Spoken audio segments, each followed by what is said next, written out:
Hello my dear students, how are you. उम्मीद करते हैं आप सभी जो है ना अच्छे होंगे, पढ़ रहे होंगे, मेहनत से लगे होंगे तैयारियों में अपने। आज आप सबके समक्ष फिर से एक नए चैप्टर के साथ हम हाजिर हैं। यहाँ आज हम शुरू करने जा रहे हैं मैथ्स क्लास 10th के जो क्रैश कोर्स की बात है, उसमें आपका 7वां चैप्टर, जिसे हम और आप निर्देशांक ज्यामिति के नाम से जानते हैं। आइए, निर्देशांक ज्यामिति की ये हमारी जो है ना पहली लेक्चर होने वाली है। इसके पहले हम लोगों ने जस्ट इससे पहले समांतर स्टडी अर्थमेटिक प्रोग्रेशन को देखा था, जिसमें 3 लेक्चर लिए गए थे। एक में जो है ना आपको ऑब्जेक्टिव और 2 लेक्चर जो है ना जिसमें आपको शॉर्ट आंसर टाइप क्वेश्चन जो है ना कराए गए थे। आज का ये लेक्चर जो होने वाला है वो भी स्पेशली जो है ना ऑब्जेक्टिव को टारगेट किया जाएगा। फर्स्ट ऑफ ऑल तो चलिए बिना किसी देरी के शुरू करते हैं। आप सबसे एक रिक्वेस्ट करते हैं कि आप जो है मुझे जो है ना बहुत ज्यादा कुछ चीज की नहीं जरूरत है, बस आप जो है ना थोड़ी सी सपोर्ट बना देंगे तो क्या होगा कि वीडियो वॉच करने से हमारी भी भलाई हो जाएगी, आपकी भी भलाई हो जाएगी, चैनल आगे बढ़ेगा, तो इससे अदर बच्चों को भी जो है ना आगे हेल्प मिलती रहेगी। चलते हैं हम बिना किसी देरी के जो है ना, बस आप इतना करो कि चैनल को ज्यादा से ज्यादा लोगों से शेयर करो, वीडियो को वॉच करो, वीडियो को सब्सक्राइब, चैनल को सब्सक्राइब करो, लोगों से जो बच्चे पढ़ने वाले हैं उनसे सब्सक्राइब कराओ और उनको जो है ना बताओ कि इस चैनल पर क्या किया जाता है क्या नहीं किया जाता है। बस इतना कर दो भाई। वीडियो अच्छी लगे तो लाइक करो, कमेंट करो, क्वेश्चन में कहीं समस्या आती है तो कमेंट करो, है ना। कमेंट बॉक्स हमेशा खुला हुआ है। ठीक है, चलते हैं, शुरू करते हैं। मैं इन सब चीजों से पहले आपसे कुछ बात करना चाहता हूं कि निर्देशांक ज्यामिति होता क्या है। असल मायने में देखा जाए तो निर्देशांक ज्यामिति हम पढ़ते ही क्यों है। निर्देशांक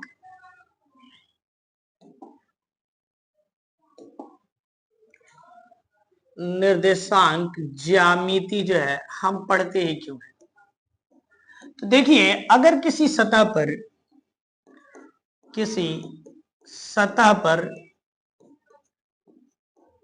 एक एक पॉइंट का गणितीय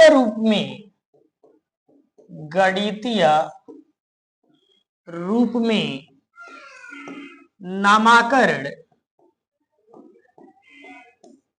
करना तथा किन्हीं बिंदुओं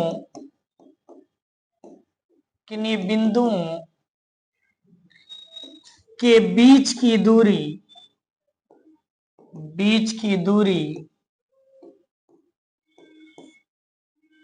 इत्यादि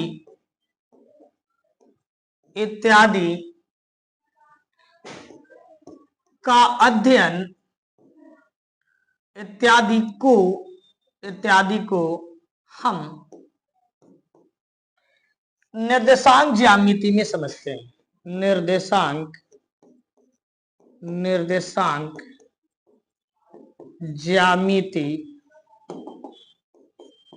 ज्यामिति में सीखते हैं।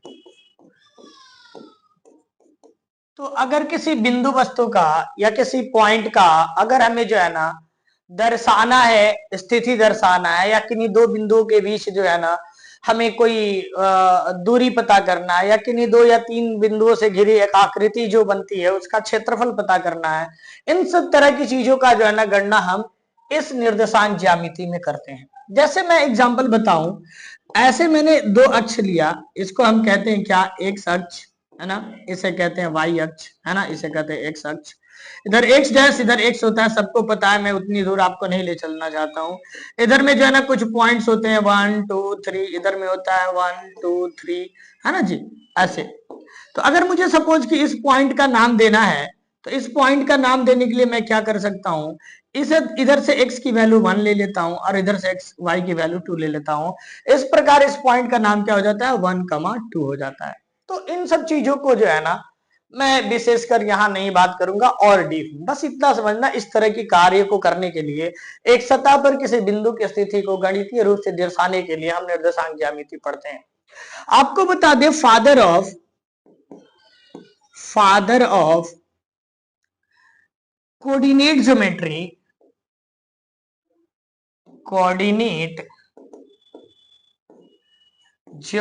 जो है देख लीजिएगा स्पेलिंग थोड़ा सा। कोऑर्डिनेट ज्योमेट्री जो है उसे क्या कहते हैं, हिंदी में लिख देते हैं हम, इसे क्या कहते हैं, रेने देकार्ते कहते हैं, देकार्ते, है ना। रेने दकारते या देकारते, दकारते कहते हैं, रेने दकारते कहते हैं, है ना जी। तो फादर ऑफ कोऑर्डिनेट ज्योमेट्री यानी निर्देशांक ज्यामिति के पिता, निर्देशांक ज्यामिति के पिता, है ना। निर्देशांक ज्यामिति के पिता किसे कहा जाता है भाई, रेने देकार्ते को कहा जाता है। एक समय की बहुत अच्छी खासी जो है ना इसकी कहानी है कि रेने देकार्ते जी ने इस चीज का खोज किया और किसी बिंदु की स्थिति जो है ना एक तल पर कैसे दिखाई जाती है उस चीज को उन्होंने सिखाया। मैं आपको जो है ना यहाँ पे कुछ और बात बता दूं, है ना। जैसे अगर दो रेखाएं एक दूसरे को लंबवत प्रतिच्छेद करती हैं किसी सतह पर, तो उन्हें हम क्या कहते हैं, अक्ष कहते हैं। और इसे जो है ना हम क्या कह लेते हैं, एक्स अक्ष कह लेते हैं, ठीक है जी। और इसको हम क्या कह लेते हैं, वाई अक्ष कह लेते हैं, इसको हम क्या कह लेते हैं, वाई अक्ष कह लेते हैं। जिस बिंदु पे ये एक दूसरे को काटती हैं उन्हें हम मूल बिंदु कहते हैं। क्या कहते हैं, मूल बिंदु कहते हैं, यानी ओरिजिन कहते हैं। इधर में जो भी वैल्यू होती है बाबू ये सब धनात्मक, और इसके लेफ्ट साइड में जो भी वैल्यू आती है सब ऋणात्मक आती है। ऊपर में भी ऐसे ये धनात्मक है ना, और इधर में ये नीचे में ऋणात्मक हो जाती है। आपको बताएं कि अगर दो अक्षें एक दूसरे को जहां काटती हैं, काटने के बाद एक तल को जो है ना वो 4 भागों में बांटती है, और उसे हम एक एक हिस्से को जो है ना चतुर्थांश बोलते हैं। इसे हम बोलेंगे क्या, फर्स्ट चतुर्थांश यानी प्रथम चतुर्थांश। इसे बोलते हैं क्या, द्वितीय चतुर्थांश, है ना, द्वितीय चतुर्थांश। इसे बोलेंगे क्या, तृतीय चतुर्थांश। और इसे बोलेंगे क्या, फोर्थ यानी चतुर्थी या चतुर्थांश, है ना जी। या अगर इसे जो है ना देखा जाए तो दूसरे नाम से भी बोला जाता है, इसे फर्स्ट पाद बोला जाता है। इसे भी मतलब कि फर्स्ट पाद यानी फर्स्ट पाद, सेकंड पाद, थर्ड पाद, ऐसे भी इसे बोला जाता है। इंग्लिश में इसे क्वाड्रेंट कहा जाता है। अब आपको बस छोटी सी बात बताना चाहते हैं कि एक्स और वाई की जो कोऑर्डिनेशन होती है वो हमेशा, तो सबसे पहली बात कि एक्स कमा वाई में किसी पॉइंट की कोऑर्डिनेशन होती है। अब जो भी कोऑर्डिनेशन फर्स्ट पाद में होती है ना वो हमेशा प्लस प्लस की होती है, यानी एक्स की भी वैल्यू प्लस, वाई की भी वैल्यू प्लस। द्वितीय में जो होती है वो एक माइनस एक्स की और हमेशा प्लस वाई, है ना। और तृतीय में बात करा जाए तो दोनों ही जो है ना वाई और एक्स दोनों ही ऋणात्मक, और चतुर्थीय में बात किया जाए तो एक्स धनात्मक, वाई ऋणात्मक। बस इन बातों को याद रखिएगा। इसके अलावा मैं एक और चीज बता देता हूं, कोटि किसे कहते हैं और भुज किसे कहते हैं। बाबू सिंपल सी बात करें ना तो एक्स निर्देशांक को हम क्या कहते हैं, एक्स निर्देशांक को ही क्या कहते हैं, भुज कहते हैं। एक्स निर्देशांक को क्या कहते हैं, भुज कहते हैं। और कोटि की बात करें तो वाई निर्देशांक को जो है ना, वाई निर्देशांक को हम क्या कहते हैं, कोटि कहते हैं। सिंपल सी बात। दूसरे शब्दों में यह भी कहा जाता है कि एक्स यानी भुज जो है ना वाई अक्ष से किसी बिंदु की लांबिक दूरी होती है, और जो कोटि होती है वो एक्स अक्ष से किसी बिंदु की लांबिक दूरी होती है। बस इतनी सारी चीजें याद है तो मैं आगे बढ़ता हूं और इसमें जो है ना आपको बताता हूं कि और क्या क्या चीजें हो सकती हैं। जैसे अगर कोई बिंदु ए है और एक बिंदु जो है ना बी है, इसका निर्देशांक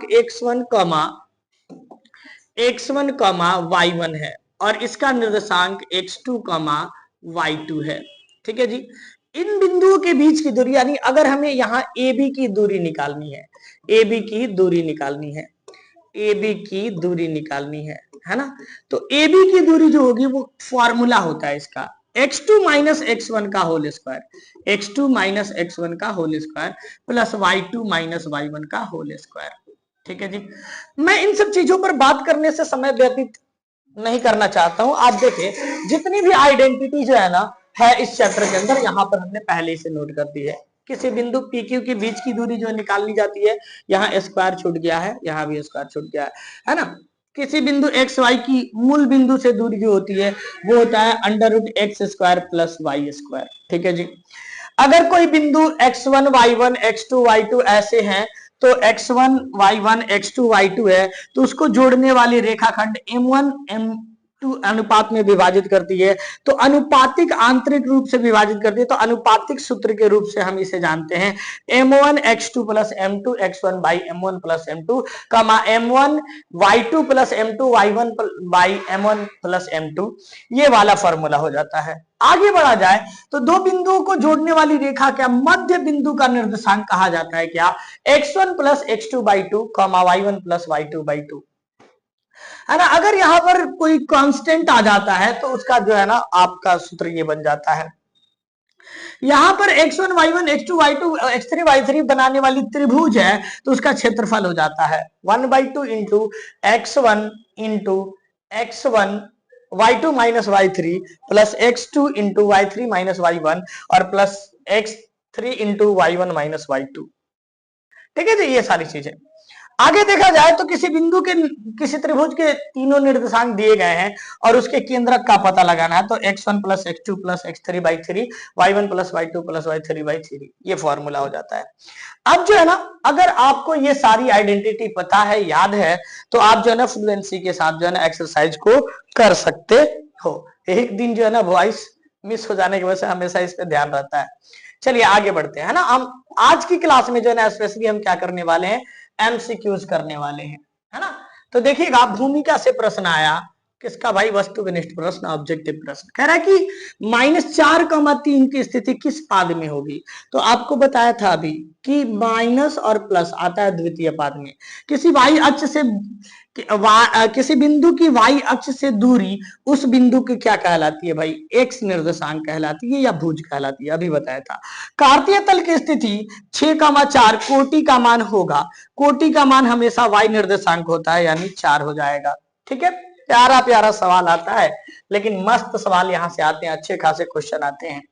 कहता है कि किस चतुर्थांश में, पहला प्लस दूसरा माइनस चतुर्थांश में आता है सर। सरल रेखा x बराबर 2 y बराबर -2 एक दूसरे के लंबवत, एक दूसरे के समानांतर, एक दूसरे के ना तो समानांतर ना लंबवत, निष्कर्ष से कुछ नहीं कहा जा सकता है ना। तो आपसे जो ये सवाल पूछा गया है ये क्या कह रहा है कि अगर x की वैल्यू जो है 2 है और y की वैल्यू -2 है तो ये रेखाएं एक दूसरे की होंगी, अर्थात रेखा पर क्या प्रभाव पड़ रहा है, ये दोनों एक दूसरे से कैसे संबंधित है। तो याद रखिएगा x बराबर 2 है, x बराबर 2 है तो मान लो ये 2 है तो यहां से ये ऐसे गुजर जाएगी, और y बराबर -2 है तो मान लो इधर है तो ये ऐसे गुजर जाएगी, तो एक दूसरे पर ये क्या हो जाएगी, लंबवत हो जाएगी, एक दूसरे पर क्या हो जाएगी, लंबवत हो जाएगी। यानी ऑप्शन नंबर ए जो है ना वो सही जवाब हो जाता है। ओके, क्वेश्चन नंबर 6, -2y बराबर 3 का कटान बिंदु होगा।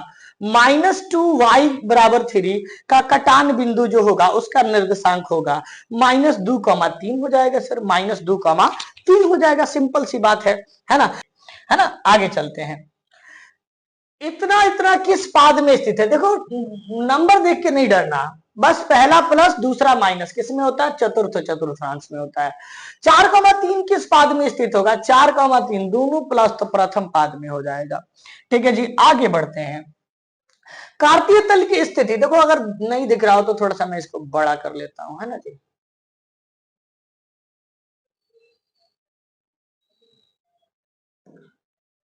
इसको थोड़ा सा इधर सर्कल लो, ठीक है जी। चलो यहां देखना, कार्तीय तल की स्थिति बताइए, कोटि का मान क्या हो जाएगा बाबूआ, 4 हो जाएगा। x बराबर -5 का आलेख कैसी सरल रेखा होगी। अगर x की वैल्यू माइनस है या प्लस है जो भी है, तो x की वैल्यू दिया है y की नहीं दिया, तो इसका मतलब वो y अक्ष के, सॉरी एक्स की वैल्यू दिया तो वो क्या होगा कि हमेशा वाई अक्ष के समानांतर हो जाएगी, अर्थात ऑप्शन नंबर बी जो है ना राइट आंसर बन जाता है हमारा। ओके, आगे बढ़ते हैं। किसी बिंदु की -3 -5 किस पाद में, तो तृतीय पाद में स्थित होगी। -6 का मध्य में एक्स नियामक होगा भाई, 6 होगा, है ना। कह रहा है कि बिंदु 3 का मध्य -3 का मध्य अब दोनों अवस्थित होंगी, है ना, दोनों अवस्थित होंगी, दोनों अवस्थित होंगी एक्स अक्ष पर वाई अक्ष पर, ये तो दोनों नहीं होने वाला है। एक्स अक्ष के एक ही ओर -3 है और +3 है, तो एक्स अक्ष के दोनों ओर, एक्स अक्ष के एक ही ओर एक्स अक्ष दू है वाई की वैल्यू, एक्स अक्ष के एक ही ओर, है ना, एक्स अक्ष के एक ही ओर, ठीक है जी, मस्त है। देखो भाई कहने का मतलब है, मान लो, है ना, एक मान लो -3 का मध्य आएगा तो इधर आएगा, और एक 3 का मध्य आएगा तो इधर आएगा, ये एक्स अक्ष है। तो देखो एक्स अक्ष के एक ही ओर तो दोनों है, इधर होती तब ना दूसरी तरफ होती, है ना। तो वाई अक्ष का पूछता तो अगल बगल एक दूसरे के विपरीत तरफ में हो जाती। 6, -5 में भुज का मान है, क्या है, भुज का मान 6 है, भुज का मान क्या है, 6 है। प्रथम पाद में स्थित किस बिंदु की एक्स अक्ष से, किसी बिंदु की एक्स अक्ष से दूरी कहलाती है, कोटि कहलाती है। एक्स अक्ष से लांबिक दूरी अभी मैंने बताया था कोटि कहलाती है। इतना में कौन सा तृतीय चतुर्थांश में स्थित है, तृतीय चतुर्थांश में जो दोनों ही माइनस का आया होगा। आगे बढ़ते हैं, कह रहा है क्या, कह रहा है क्या कि बिंदु इतना में कोटि का मान होगा, कोटि का मान -7 हो जाएगा। एक्स अक्ष का समीकरण है, एक्स अक्ष का समीकरण है y x बराबर 0, y बराबर 0 और x बराबर y, और इनमें से कोई नहीं। तो इसका जो x अक्ष का समीकरण आपसे पूछ दे तो y की वैल्यू अगर जो दिया है उससे हो जाता है, y बराबर 0 हो जाएगा। y बराबर 10 का आलेख, सरल, कैसी सरल रेखा होगी, y बराबर 10 का आलेख, y की वैल्यू दे दिया ना, x की वैल्यू नहीं दिया, तो x अक्ष के समानांतर होगी, x अक्ष के समानांतर होगी। आगे बढ़ते हैं, बिंदु इतना और इतना किस पाद में, भाई दोनों ही प्लस का है तो प्रथम पाद में स्थित होगा। बिंदु 21 नंबर क्वेश्चन कह रहा है बिंदु इतना और इतना दोनों अवस्थित है, ये दोनों तो होगा नहीं।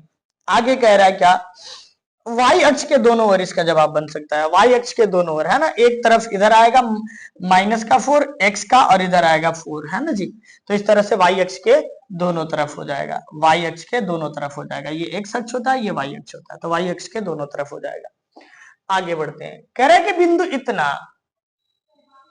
है ना, बिंदु इतना की भुज होगी, भाई भुज की वैल्यू x की होती है, मूल बिंदु का नियामक 0 0 होता है, y अक्ष पर सभी बिंदुओं का भुज होता है, y अक्ष पर सभी बिंदुओं का भुज जो होता है वो 0 होता है ना। मान लो कि ये y अक्ष है ना जी, और ये x अक्ष है ना, तो यहां अगर y अक्ष पे कोई बिंदु है तो x की वैल्यू तो 0, y की वैल्यू y, है ना, इसलिए भुज हमेशा क्या हो जाती है, यहाँ 0 हो जाती है। एक्स अक्ष पर स्थित किसी बिंदु का निर्देशांक का रूप होगा, एक्स अक्ष पर किसी बिंदु की स्थिति के निर्देशांक का रूप होगा तो x का मान 0 हो जाएगा, y की वैल्यू x पर 0 हो जाती है। आगे बढ़िए, है ना, क्वेश्चन देखेंगे 26 नंबर। 26 नंबर में रेखा y का आलेख निम्न में से किस बिंदु से होकर गुजरेगी। तो देख लो भाई y की वैल्यू 4 किस में दिया गया है, इसमें दिया गया, यानी ऑप्शन नंबर 20 सही हो जाएगा।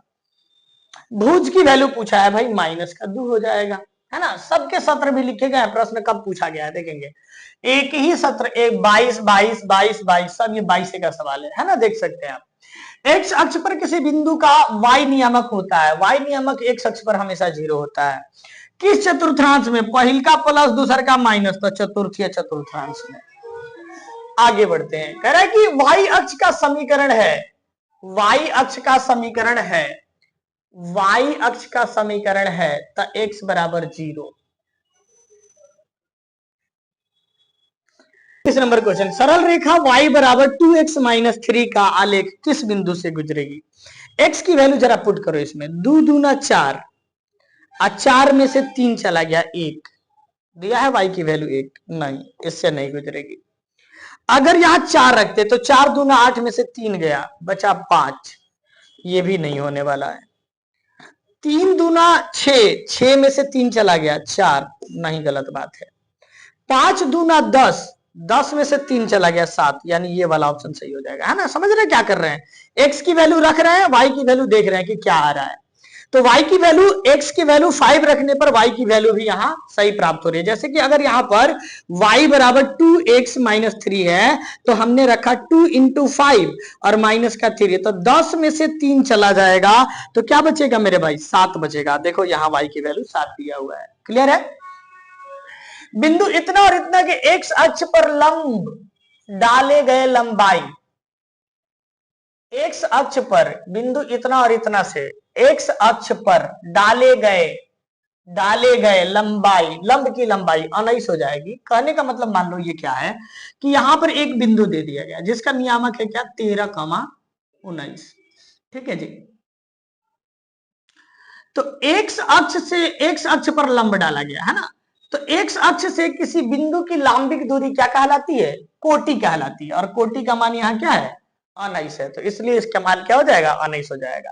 सरल रेखा इतना और इतना को प्रतिच्छेदक बिंदु है, तो x की वैल्यू 2, y की वैल्यू -3 हो जाएगा, ऑप्शन नंबर ए 2, -3, ठीक है जी। आगे बढ़ते हैं, अगला क्वेश्चन, सरल रेखा में x बराबर 2 और y बराबर -3 का प्रतिच्छेदक बिंदु है, y बराबर 3 का प्रतिच्छेदक बिंदु, यही हो जाएगा ऑप्शन नंबर ए। यदि बिंदु इतना और इतना है तो a का मान ज्ञात कीजिए। भाई इसकी वैल्यू इसमें पुट कीजिए, 2x - 3y बराबर 5, तो x की वैल्यू पुट कीजिए, तो 2 इंटू 4 माइनस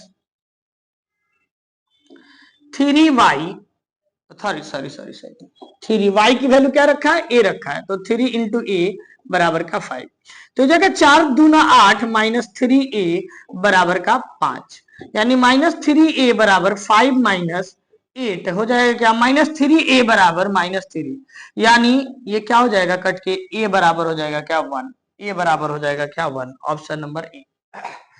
बिंदु इतना और इतना किस चतुर्थांश में स्थित है, भाई द्वितीय चतुर्थांश में स्थित है, क्योंकि पहला माइनस दूसरा प्लस है। ओके, एक्स वाई अक्ष की से बिंदु इतना और इतना की दूरी, वाई अक्ष से तो एक्स हो जाएगा, क्योंकि देखो ये हो गया एक्स, वाई हो गया है ना, ये वाई हो गया और ये जो हो गया हमारा एक्स हो गया। कोई बिंदु दिया है 3,4 दिया है यहाँ पर, है ना, तो वाई अक्ष से जो लांबिक दूरी होती है उसे हम क्या कहते हैं, एक्स निर्देशांक कहते हैं, और एक्स की वैल्यू क्या है, 3 है।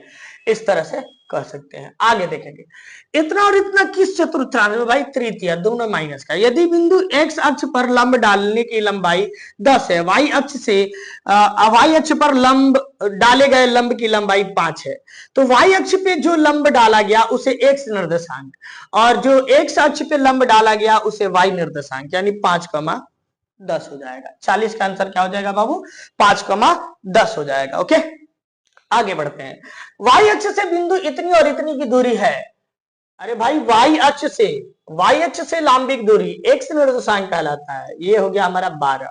42 नंबर क्वेश्चन, -6 - 8 में कोटि का मान है कितना है भाई, -8 है। बिंदु इतना और इतना में किस पाद में स्थित है, भाई माइनस प्लस माइनस है ना, तो प्लस माइनस होता है चौथा पाद में, चतुर्थीय पाद में हो जाएगा। अगला क्वेश्चन 44 नंबर है ना, अगर देखने में दिक्कत हो तो भाई कमेंट में बोल दिया करना, है ना, थोड़ी सी इसको जूम करके आदमी चलेगा, है ना जी।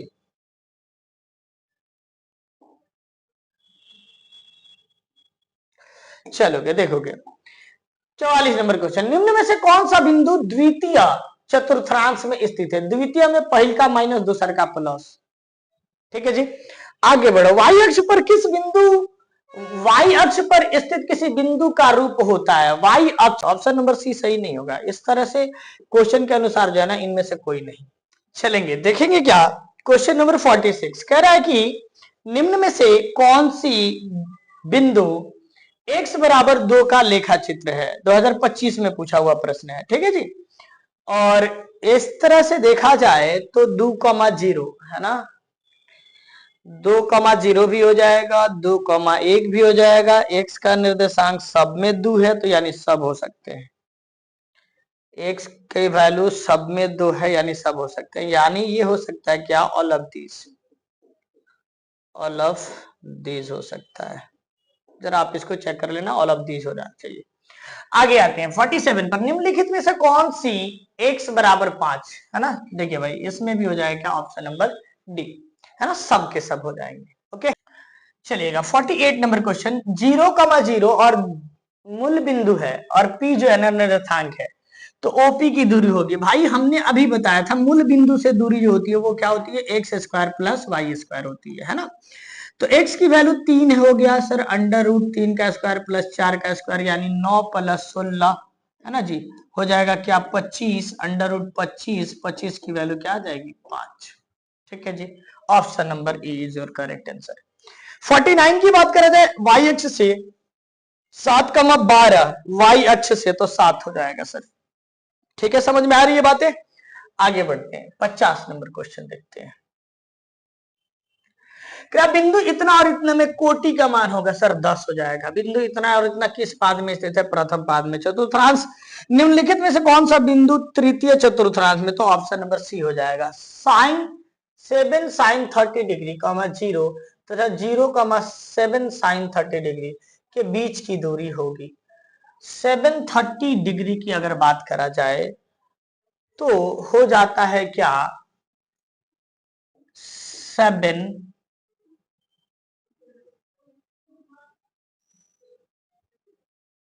साइन 30 डिग्री की अगर वैल्यू निकाली जाए, 30 की वैल्यू होती है 7 इंटू 1/2।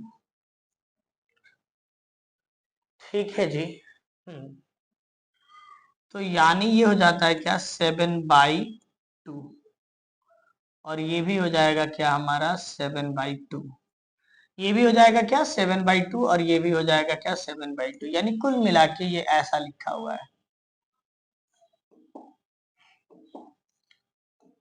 7/2, कुल मिला के ये बात ऐसा लिखा हुआ है। ठीक है जी, अब इनके बीच की दूरी बताते हैं। तो फॉर्मूले के हिसाब से होता है क्या, under root x2 minus x1 का होल स्क्वायर। ठीक है जी, प्लस y2 माइनस y1 का होल स्क्वायर। अगर देखा जाए तो क्या हो जा रहा है, 0 माइनस 7/2। ठीक है जी, 7/2 का स्क्वायर। अच्छा सर लिखो यार, 0 माइनस 7/2 का स्क्वायर, और प्लस 7/2 माइनस 0 का स्क्वायर, यानी ये हो जाएगा 49/4, प्लस ये भी हो जाएगा क्या 49/4। दोनों को जोड़ा जाएगा तो हो जाएगा क्या, दोनों को जोड़ा जाएगा तो हो जाएगा क्या, 9 9 18 का 8 बचेगा, एक 4 4 8 और एक 9 हो जाएगा, और बट्टे का 4 हो जाएगा, अंडर रूट 98/4। अगर देखा जाए तो 4 से अगर मैं इसको लेके डूबूं तो हो जाएगा ये 2 बार में, और ये हो जाएगा क्या 2 चौक 8 और 2 9 18 है ना जी, यानी ये कुल मिलाकर के आ जाएगा क्या, under root 49 upon under root 2। Under root 49 का मतलब होता है क्या, रूट 7 होता है, सॉरी 7 होता है, क्या होता है बाबू 7 होता है, और अंडर रूट 2 यानी 7/√2। ऑप्शन नंबर सी जो है ना इसका सही जवाब होगा। मस्त क्वेश्चन था भाई मेरे, मस्त क्वेश्चन, एकदम मक्खन क्वेश्चन है ना, मजा आ गया होगा देख करके। चलो, तो आई होप कि एक ये सेक्शन जो है वो यहीं पर खत्म होता है। इसके अंदर जितने भी क्वेश्चन थे हम लोगों ने अटेम्प्ट कर लिए हैं, और इस प्रकार से लेक्चर नंबर 1 यानी पार्ट 1 जो है ना इस समांतर सॉरी निर्देशांक ज्यामिति के जो है ना खत्म होता है। मिलते हैं नेक्स्ट पार्ट में दूसरे एक्सरसाइज की एमसीक्यूज के साथ। तब तक के लिए जय हिंद। वीडियो को देखते रहिए, लोगों से शेयर करते रहिए, चैनल को लाइक और सब्सक्राइब करते रहिए। धन्यवाद।